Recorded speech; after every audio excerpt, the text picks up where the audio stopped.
Hey guys, welcome back to the channel, and this is how to cancel Uber Eats order iPhone. So guys, currently I'm using an Android, but it will be just the same process when using an iPhone or Apple device.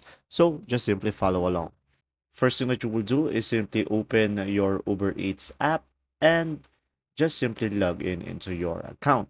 And now, once you have done that, first thing that you will do is tap on the cart icon on the top right corner of the screen.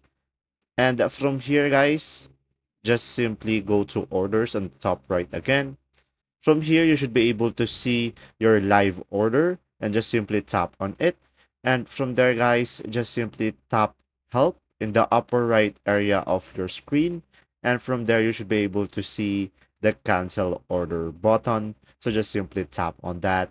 And from there, guys, just simply confirm the request by tapping the cancel order again in the confirmation screen. So, guys, from there, you should be able to cancel your order.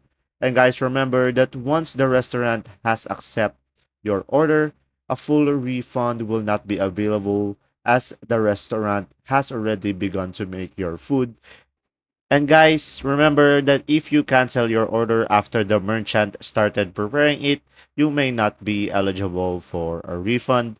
And that's simply about it. If this video was helpful, please like and subscribe, and thanks for watching. See ya!